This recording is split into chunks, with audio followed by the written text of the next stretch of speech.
We have asked you about how you see the law. We told you a story of an architect who hired workers for a project to assess whether you typically focus on reward systems more than the reward giver. We told you about a servant leader's effect on his followers and an orphan whose personal identity would not allow her to trust her adoption by the rich man.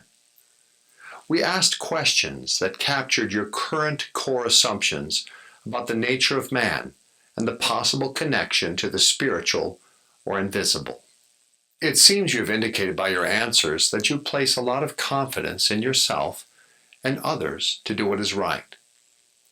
Yet you responded to questions back in session 2 that claim humans are flawed in their very nature. Now, while people can act kind and generous at times, actions are likely to be biased to their own self-serving needs. The flawed nature of human beings was the major topic of session 5. Remember?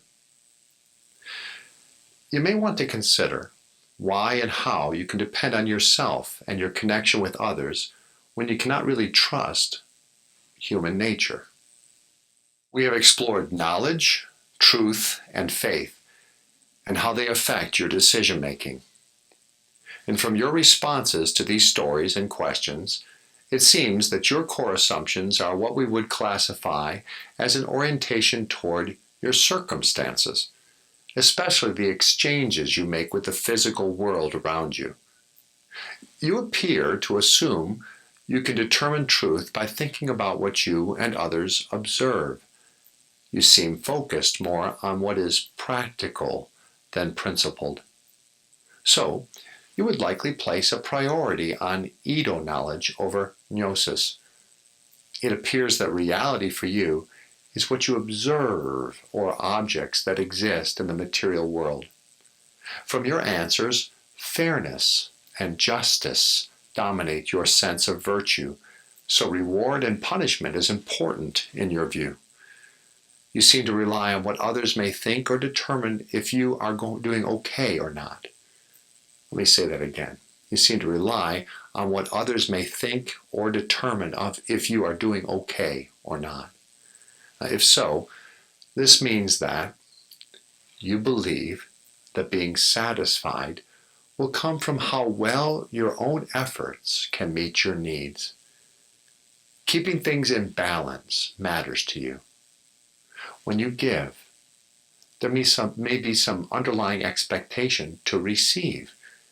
And when others do something for you, you likely feel obligated to them. You may not like feeling obligated, which means you may have trouble receiving.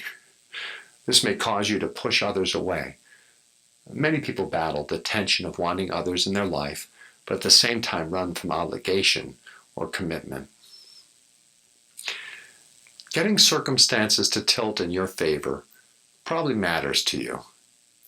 Circumstances can depend largely on what others do, but can also include acts of nature such as illness and tragedy. An exchange worldview links your emotions to what you perceive happens around and to you. This can involve both the physical world and even unexplainable events you may attribute to the invisible or supernatural world.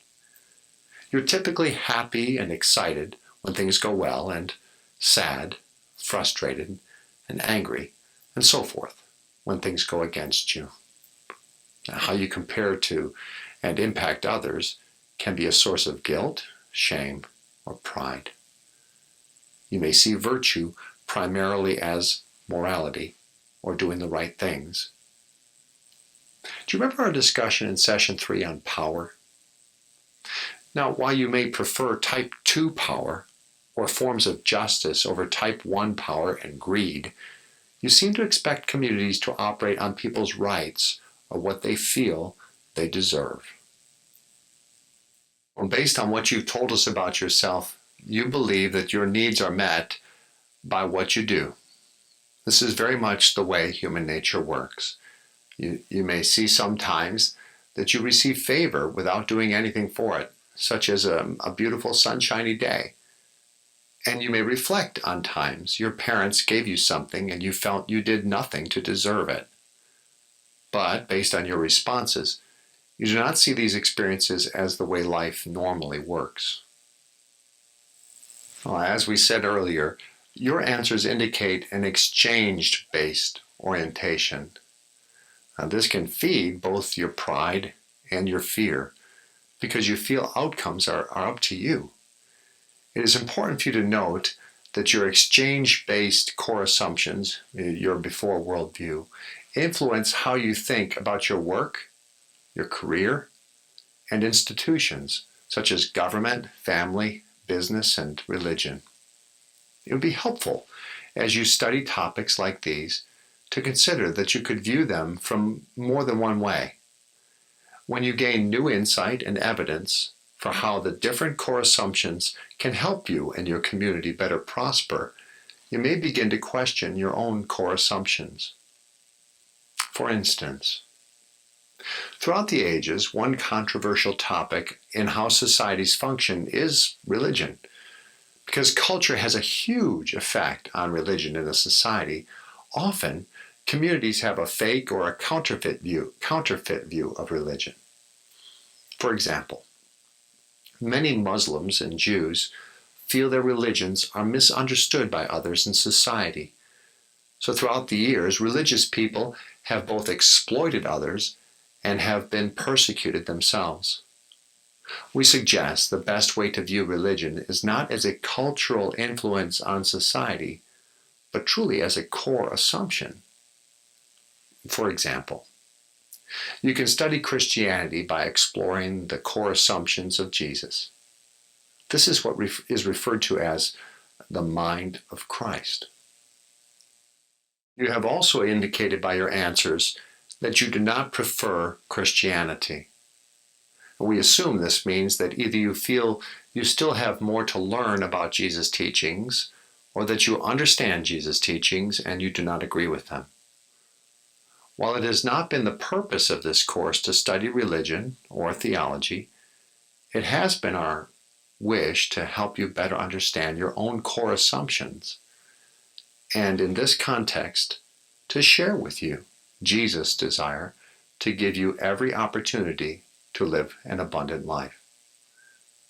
We hope that as you think back on this study, it will open new ways for you to consider how you think, feel, and act as you walk through life. Perhaps the most valuable thing we could ask you right now is, what is true north?